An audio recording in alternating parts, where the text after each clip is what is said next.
Deus é bom. Obrigado, estão liberados. Muito obrigado. Viu? Muito abençoado. Deus é muito bom. Nos deu mais uma oportunidade de estarmos reunidos, né? Não só nós aqui, mas em todo o planeta, em toda a Terra. Nossos irmãos estão se reunindo no dia de hoje. O povo de Deus está espalhado por todo esse planeta. Em todo lugar é o mesmo povo, é a mesma gente. Você já teve a oportunidade de passar por essa experiência, de estar em outro lugar, né? Fora de Uberlândia, visitando outras igrejas, visitando outros irmãos, você sabe que você faz parte de uma mesma família. Todos nós fazemos parte de uma mesma família. É uma família muito boa, muito abençoada. Eu queria orar com você antes da gente estar compartilhando a palavra. Pedir para você baixar a sua cabeça onde você está, fechar os seus olhos. Pai, nós entendemos que o Senhor nos dá a sua palavra e nos dá o seu Espírito para nos ensinar e nos conduzir na vida, Pai. E nós queremos estar com o coração preparado agora para receber aquilo que o Senhor tem para nós. Queremos pedir que o Senhor fale conosco, que o Senhor ministre a nossa alma, o nosso coração, que o Senhor mude a nossa forma de pensar, de ver as coisas, para que a gente tenha, ó Deus, a mente de Cristo, a forma de Cristo pensar, a forma de Cristo agir em nós mesmos. Abençoa-nos, Pai, nesse momento, quando abrimos a Tua palavra. Obrigado, Senhor. Amém. Muito bem, eu quero que você abra a sua Bíblia lá em Provérbios, no capítulo 3. Nós vamos ler alguns versículos. Eu não creio, irmãos, eu não creio que Deus chamou o seu povo para viver uma vida como as outras pessoas. Deus não chamou a gente só para existir, só para estar aqui e fazer as nossas tarefas de todo dia e cumprir com as nossas responsabilidades e casar e gerar filhos e ter família. Não foi para isso que Deus nos chamou. Deus tem para cada um de nós uma coisa especial, cada um de nós, cada um de vocês, cada um de nós é um ser especial diante de Deus. Deus traçou, Ele escreveu a nossa vida, um por um, de cada um de nós, e Ele tem planos para você, Ele tem planos para a sua vida. Deus tem sonhos a respeito da sua vida, e é por isso que você tem que esquecer um pouquinho os seus sonhos, parar de correr atrás daquilo que você quer e tentar conhecer esse Deus, buscar conhecê-lo, a sua vontade e os sonhos e planos que Ele fez para a sua vida. Esse é o caminho da nossa felicidade. Todos nós queremos ser felizes. Nós vamos ser felizes se nós entendermos o plano de Deus para a nossa vida e nos encaixarmos nele. Quanto mais perto a gente estiver do plano de Deus para a nossa vida, obrigado, Enio, do propósito de Deus para a nossa existência, mais felizes nós vamos ser nesse planeta, na nossa caminhada. Deus é tremendo, Ele é muito bom.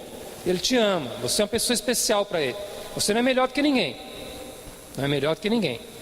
Mas você é uma pessoa muito especial. Provérbios capítulo 3, versículos 5 e 6 somente, nós vamos ler. Diz assim: confie no Senhor de todo o seu coração e não se apoie em seu próprio entendimento. Reconheça o Senhor em todos os seus caminhos e Ele endireitará as suas veredas. Você entendeu isso aí? Vamos ler de novo? Presta bem atenção. Confie no Senhor de todo o seu coração e não se apoie em seu próprio entendimento. Reconheça o Senhor em todos os seus caminhos e Ele endireitará as suas veredas. Muito bem. Todos nós confiamos em Deus, não é verdade?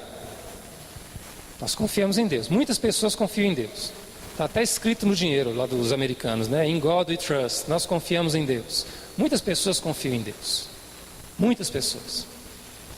Mas os filhos de Deus, eles são chamados por Deus a confiar nele. De que forma? Segundo o texto? Como é que está aí? De todo o coração. Isso é diferente da confiança que a maioria das pessoas coloca em Deus. Muitas pessoas confiam em Deus, mas continuam vivendo as suas vidas como sempre, e sofrendo com os mesmos problemas, e repetindo os mesmos erros, e não crescem, nem mudam, nem são transformados. Nós somos chamados a confiar em Deus de todo o nosso coração. Sabe por quê? Porque se cada coisa que acontecer na nossa vida, cada instante da nossa existência, Deus tiver que parar e explicar para a gente o que está acontecendo, nós estamos perdidos. Não vai dar tempo de Deus fazer a obra dele na nossa vida. Porque a gente vai ficar hesitando demais, pensando demais, preocupando demais e sofrendo demais com tudo que está acontecendo. Não é isso que Deus quer. Deus quer que nós confiemos nele e confiemos nele de todo o nosso coração, para que ele de fato possa fazer a obra dele na nossa vida e nós não fiquemos hesitando diante das coisas que estão acontecendo. Porque muitas coisas que Deus quer fazer na nossa vida não são como nós esperamos que elas deveriam ser. Não são como nós queremos. Não são como nós planejamos. Quantos dos nossos planos muitas vezes são frustrados, não é verdade? Quantas das nossas ideias, dos nossos planejamentos ficam para trás no meio do caminho? Mas a gente tem sempre que entender que Deus tem um plano. O plano de Deus é muito mais importante do que o nosso. O plano de Deus é que vai funcionar, é o melhor. Então a gente precisa confiar em Deus de todo o coração. A palavra todo aí quer dizer que não pode ficar nada na sua alma, no seu íntimo, no seu ser. Não pode existir um lugar onde existam coisas, não pode existir situações na sua vida nas quais você haja sem confiar em Deus. Nós não podemos viver situações na nossa vida nas quais nós não estamos totalmente confiantes no que Deus está fazendo. Certo? Nós temos que confiar em Deus de todo o nosso coração. Então isso tem que nortear a nossa vida. Todos os dias a gente tem que lembrar a gente mesmo: eu preciso confiar em Deus, mas de todo o meu coração. Não posso ter medo das coisas que estão acontecendo, não posso ter medo dos problemas que estão surgindo, não posso ter medo das ameaças que estão à minha frente, e não posso viver na expectativa de coisas que talvez nem venham a acontecer. Eu tenho que confiar em Deus de todo o meu coração. O que mais que ele diz nesse versículo? E não se apoie em seu próprio entendimento. Porque muitas vezes aquilo que nós nos apoiamos, né? Aquilo que é a nossa segurança, aquilo que é a nossa, nossa defesa contra as instabilidades, é o nosso próprio entendimento das coisas. A gente quer entender o que está acontecendo e a gente quer lidar com as situações conforme o entendimento que a gente tem. Não é assim que Deus trabalha na nossa vida. Deus muitas vezes, como a gente já disse, faz coisas que nós não somos capazes de entender. Deus, mas por que isso está acontecendo na minha vida? Quantas vezes nós já não dissemos isso para Deus? Não é verdade? Quantos de nós já não dissemos isso para Deus? Deus, por que isso está acontecendo na minha vida? Por que o Senhor permitiu isso? Esse é o nosso entendimento. Nós não conseguimos compreender o sentido das coisas. E nós ficamos buscando respostas em Deus. A gente não precisa de respostas para tudo, irmãos. Nós não precisamos. Nós precisamos confiar em Deus de todo o nosso coração. Entender que Ele tem o controle das coisas, não nós. Ele sabe o que Ele está fazendo, não nós. Então não é o nosso entendimento das coisas, não é a gente entender o que está acontecendo que vai resolver o problema. É a gente confiar em Deus de todo o nosso coração. Confia em Deus de todo o seu coração. De todo o seu coração. Não deixa nenhum cantinho na sua vida sem confiar em Deus. Não deixa nada na sua vida, nenhum resíduo, nenhum resquício de falta de fé. Confia em Deus de todo o seu coração. Eu quero ler agora um outro texto com você. Salmo 37.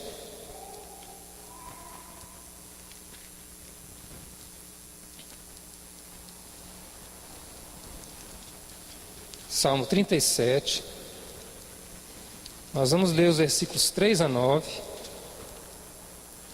É um salmo de Davi, o rei Davi.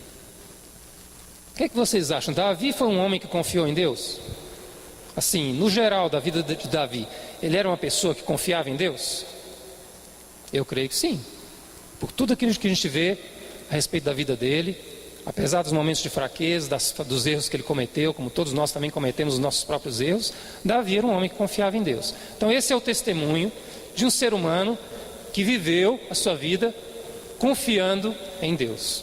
E ele diz assim, Salmo 37, a partir do versículo 3, nós vamos ler até o 9.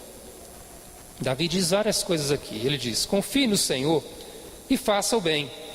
Assim você habitará na terra e desfrutará segurança. Deleite-se no Senhor e Ele atenderá aos desejos do seu coração. Entregue o seu caminho ao Senhor, confie nele e Ele agirá. Ele deixará claro como a alvorada que você é justo e como o sol do meio-dia que você é inocente. Descanse no Senhor e aguarde por Ele com paciência. Não se aborreça com o sucesso dos outros, nem com aqueles que maquinam o mal. Evite a ira, rejeite a fúria, não se irrite, isso só leva ao mal, pois os maus serão eliminados, mas os que esperam no Senhor receberão a terra por herança. A herança dos filhos de Deus pertence àqueles que confiam e esperam no Senhor. Davi foi um homem que confiou em Deus. Vocês acham que a confiança de Davi em Deus veio do nada? De onde veio a confiança que Davi tinha em Deus? Davi foi aquele cara, quando ele era menino ainda, lá pelos seus 15, 16, 17 anos, a Bíblia não dá exatamente a idade, ele foi lá, numa situação em que o povo de Israel, em que a nação de Israel estava enfrentando uma situação muito difícil, estava em conflito com seus inimigos, e os seus inimigos os estavam desafiando, e eles estavam amedrontados, apavorados. E Davi estava lá, viu aquela situação, e ele foi aquela pessoa que Deus motivou para se levantar e para defender o seu povo, ele sozinho, diante do inimigo. Como? Enfrentando um homem que tinha perto de 3 metros de altura. A lança dele era dessa grossura assim, ó. Era o eixo de uma máquina de tecer, o diâmetro. O peso das suas armas, da sua espada era muito grande. E Davi foi esse homem, menino ainda, que Deus levantou e que foi lá e que enfrentou o inimigo que estava afrontando o povo de Deus e ao próprio Deus. Então Davi se levantou em defesa do seu povo, menino ainda, e ele venceu, não é verdade? Nós sabemos que ele venceu. De onde veio essa confiança de Davi com Deus? Mas se a gente olhar na história de Davi, a gente vai ver, você lendo a história de Davi, que antes de enfrentar o gigante Golias, tem uma história. Porque Davi, antes de matar um gigante, ele matou um leão e ele matou um urso. Você sabia disso? Você lembra disso na história de Davi? Davi pastoreava ovelhas, ele era um pastor de ovelhas, como toda a sua família, né? Eles eram criadores de ovelhas. E Davi, durante o tempo em que eles pastoreavam ovelhas, houve uma situação em que um leão veio para atacar as ovelhas e ele defendeu as ovelhas e matou o leão. Matar um leão não é uma coisa fácil, irmãos. Você tem noção do que é matar um leão? O leão é um animal extremamente forte, violento, rápido e perigoso. E Davi, aquele mesmo Davi, né, ainda jovem, um menino ainda, enfrentou aquele leão e o matou. E depois dessa situação teve mais uma outra situação de perigo na vida de Davi, em que veio um urso para atacar suas ovelhas. E Davi, que podia ter largado as ovelhas para lá e saído correndo, ninguém ia discutir com ele por causa disso, ninguém ia falar que Davi era medroso ou covarde por fugir de um urso. Mas ele, assim como ele não fugiu do leão, ele também não fugiu do urso. Ele foi lá e enfrentou o urso e o matou. E Davi dizia: olha, eu enfrentei um urso e matei, enfrentei um leão e matei, eu vou enfrentar esse gigante e vou matar do mesmo jeito. Foi assim que Davi tratou a situação do gigante Golias. Davi tinha uma experiência, mais de uma experiência na sua própria vida, de grande risco, de grande luta, de grande aflição, mas ele confiou em Deus. Essa é a diferença. Ele confiou em Deus. Como é que nós sabemos que Davi confiou em Deus? Porque quando ele foi enfrentar o gigante, o que ele disse? Eu vou te enfrentar em nome do Senhor Deus Todo-Poderoso. Então Davi não foi enfrentar o gigante porque ele achava que ele tinha matado um urso e um leão. Ele era o tal, ele era o cara. Ele dava conta do gigante, ninguém mais. Não, ele enfrentou o gigante no nome do Senhor Deus Todo-Poderoso. Ele confiava em Deus. Davi tinha uma história com Deus. Qual que é a sua história com Deus? Qual que é a minha história com Deus? Que história que nós temos tido com Deus? Volta aí o programa aí. Rebobina, volta lá atrás. Como tem sido a sua história com Deus? Quais são os desafios com Deus que você já enfrentou e venceu na sua vida? Por onde você tem andado? Por que caminhos que você tem andado? E que você tem enfrentado lutas e situações e vencido porque Deus está com você? Isso tem que fazer parte da nossa história. Um pouquinho de cada vez. Primeiro um desafio desse tamanho, depois um desse tamanho, depois um desse tamanho. É assim que Deus trabalha. Uma coisa de cada vez. Ele vai te ensinando na dose que você suporta, na medida que você suporta. Mas muitas vezes a gente não confia em Deus, ou a gente não confia em Deus de todo o coração. Então vem as lutas, os desafios, a gente entra no desespero total. Deus me tira dessa situação porque eu não aguento, não dou conta de enfrentar isso. Aí Deus bondoso vai lá e tira a situação. Não, meu filho não está aguentando. Espera um pouquinho. Aí você se renova, se recobra as suas forças, né? Aí Deus volta com o mesmo problema ou com outro parecido para você enfrentar. Por que isso? Porque Deus quer fazer de você a pessoa que Ele quer que você seja. Nenhum de nós, filhos de Deus, povo de Deus, é covarde, medroso, tímido, incapaz de enfrentar situações difíceis e problemas na vida. Nenhum de nós. Você é uma pessoa, no entender de Deus, plenamente capaz de enfrentar todos os desafios que Ele colocar no seu caminho. Todos eles. Todos eles. Não importa o tamanho. Para Deus o tamanho do problema não é problema. O tamanho do leão, do urso, do gigante não é problema, como não foi para Davi. A questão é, você confia em Deus de todo o seu coração? Nós somos capazes de confiar em Deus de todo o nosso coração? Será? Porque essa é a chave do problema. Você vai enfrentar problemas, dificuldades toda a sua vida. Todos nós enfrentamos. Durante toda a sua existência você vai enfrentar. Isso é para que Deus trabalhe o seu coração, te ensine a depender dEle, a confiar nele. Cada vez que você enfrentar um problema e vencer, você vai depois enfrentar outros maiores. É assim que funciona. É assim que é assim que tem que ser. Porque nós temos que ser fortes, irmãos. Nós temos que entender que nós estamos aqui para vencer as lutas, as dificuldades, os problemas. Por quê? Porque as pessoas ao nosso redor vão ver nisso a glória de Deus, o nome de Deus, o Deus a quem nós servimos. O testemunho de Cristo Jesus não é para ser dado só com a nossa boca, ele é para ser dado com a nossa vida. Porque se a gente falar e as pessoas não verem Cristo na nossa vida, se elas não puderem enxergar a diferença que Cristo faz na nossa vida, não adianta a nossa pregação. Ela é inútil, ela é vazia. Nós falamos de alguma coisa em que nós mesmos não acreditamos. As pessoas não querem isso. As pessoas não querem isso. É por isso que muita gente vira as costas para nós quando a gente começa a falar de Jesus. Quando a gente começa a querer falar de Jesus, elas já fecham a porta. Porque elas estão cansadas de hipocrisia, de mentira, de gente querendo tirar proveito delas. E elas querem se encontrar com o Deus vivo que está na sua vida. Se isso não fizer diferença na sua vida, também não vai servir para as outras pessoas. Deixe Deus trabalhar na sua vida. Confie em Deus de todo o seu coração. Não se apoie no seu próprio entendimento das coisas. E Davi diz assim no versículo 5 do Salmo 37: entregue o seu caminho ao Senhor, confie nele, Ele agirá.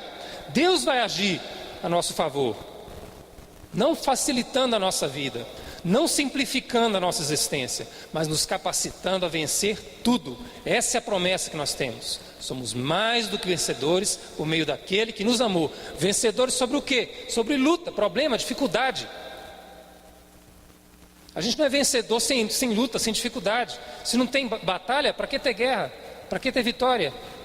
A vitória vem sobre as dificuldades, sobre as lutas, que nos faz de fato revelar a glória de Deus em nós, o caráter de Deus em nós. Quem nós realmente somos. Nós somos os filhos de Deus, que Ele ama. O Espírito de Deus habita em nós. A palavra de Deus está aqui para a gente meditar, aprender, conhecer a Deus. Se a gente não conhecer a Deus, como Davi conhecia a Deus, nós não vamos conseguir confiar nele de todo o coração. Você consegue confiar numa pessoa que você não conhece? A gente precisa andar mais com Deus, deixar Deus entrar na nossa vida, conhecer mais a sua palavra, porque ela nos revela o caráter de Deus, conversar com Deus todos os dias, ter um relacionamento pessoal com Deus, porque Deus é pessoal. Deus não lida com você através de intermediários. Só existe um intermediário entre você e Deus, que é Cristo Jesus. Ele é o mediador que abriu o caminho, que rasgou o véu. Agora você pode estar face a face com seu Pai. Deus quer isso, você também tem que querer isso, tem que investir tempo nisso. Quantas vezes a gente abre a Bíblia todos os dias, irmãos? Quantas vezes? Quantas vezes nós estamos abrindo as nossas Bíblias? Quanto tempo nós estamos gastando em oração diante de Deus? Não é para pedir as coisas, não, é para estar diante de Deus. Quando você encontra com seu pai, com a sua mãe, você que é filho, você encontra seu pai com sua mãe e desaba uma enxurrada de pedidos e depois vira as costas e vai embora? Não é assim que a gente faz entre nós. Por que nós temos que fazer assim com Deus? Deus quer ser ouvido. Deus quer ser ouvido. Através da sua palavra, através daquilo que Ele fala ao nosso coração, Ele quer ser ouvido. Ele quer ouvir você, Ele quer falar com você. Deus quer com você um relacionamento. Versículo 7 do Salmo 37: descanse no Senhor, aguarde por Ele com paciência, não se aborreça com o sucesso dos outros. Tem gente que passa o tempo inteiro medindo o sucesso dos outros, para ver se também está tendo sucesso. Ah, mas o fulano tem um carro melhor do que o meu. Ah, mas o meu colega foi promovido antes de mim. Isso é injustiça. E fica indignado, e fica sofrendo. Calma aí. De quem que você é filho? De quem que você é filha? Quem que está no controle da sua vida? Deixa ele progredir lá, deixa o ímpio progredir. Do jeito que ele subiu, ele vai cair depois, se ele não se converter a Deus e a Cristo Jesus o Senhor. Você não tem que ter problema com isso, com a vida dos outros. Cuida da sua vida, é você e Deus. A velocidade disso, Deus é quem vai dizer. Pode ser que o seu irmão, que você acha que é tão bom quanto você, tão boa quanto você, vai prosperar mais rápido que você aos seus olhos, né? Vai crescer mais rápido, o ministério dele vai desenvolver mais dentro da igreja. Ou ele vai ter mais recursos que você, mais bens. Isso não importa, irmãos. Nós temos que confiar em Deus de todo o nosso coração, confiar naquilo que Ele está fazendo na nossa vida. Quem faz isso, a vida sempre vai melhorar, nunca vai piorar. A nossa vida andando com Deus, ela nunca piora, ela só melhora. Só melhora. Por mais difíceis que sejam as questões, os problemas que a gente tem que enfrentar e resolver, Deus estando conosco, as coisas só melhoram, irmãos. A palavra de Deus diz que a vereda dos justos é como a luz da aurora. O que é isso? É como a luz da manhã. Ela começa só uma sombra de luz no horizonte e vai crescendo, e vai crescendo, e vai crescendo até que sai o sol, vira dia. Assim também é a nossa vida, a nossa caminhada com Deus. Gradualmente nós vamos vencendo, nós vamos crescendo. Não fique perturbado, incomodado, nem perca tempo se incomodando com o sucesso dos outros. Não deixe que seja semeado no seu coração a semente da inveja, do egoísmo, do individualismo, que te separe de Deus e dos seus irmãos. Descanse no Senhor, espere por Ele com paciência. Quero que você abra agora lá no Salmo 125. Se tiver com os salmos abertos, é só ir chegar para frente. Salmo número 125.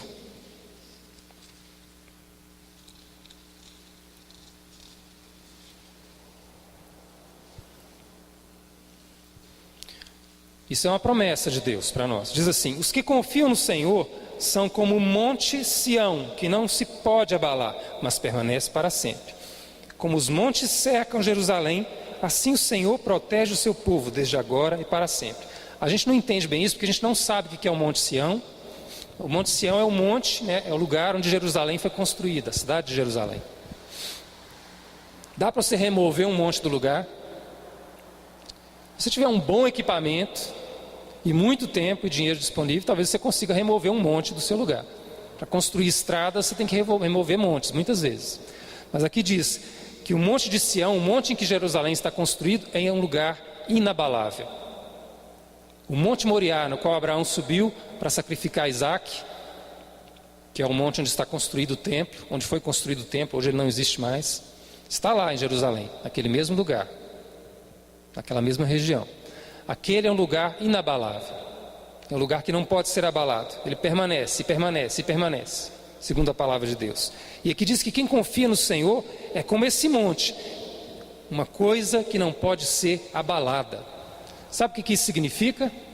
Que Deus vai te fazer capaz com Ele, não é sem Ele não é sozinho não é no seu braço, na sua força, na sua inteligência não vamos entender errado, é com Ele, é a graça de Deus que nos sustenta. É o amor de Deus que é por nós, é a pessoa de Deus que está do nosso lado, isso é que faz a diferença.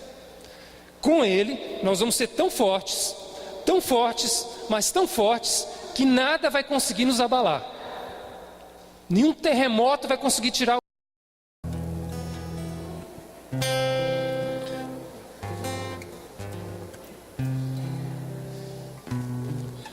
Amém. Isso é comunhão, isso é igreja, né? Quando a gente celebra realmente o amor de Jesus, né? Esse amor tem que ser latente em nós, né? Tem que ser vibrante, verdadeiro, né? Amar os nossos irmãos como fosse a nossa própria carne. Essa igreja, que a gente consiga fazer isso todos os dias, aqui, fora daqui, porque essa é a vontade de Deus. Ainda continuando em 1 Coríntios, no capítulo 11 e no versículo 25, diz assim: por semelhante modo, depois de haver ceado, tomou também o cálice, dizendo: este cálice é a nova aliança no meu sangue. Fazei isto todas as vezes que beberdes de mim. Fazei isso todas as vezes que beberdes em memória de mim. Por isso, todas as vezes que comerdes este pão e bebedes o cálice, anunciais a morte do Senhor, até que Ele venha.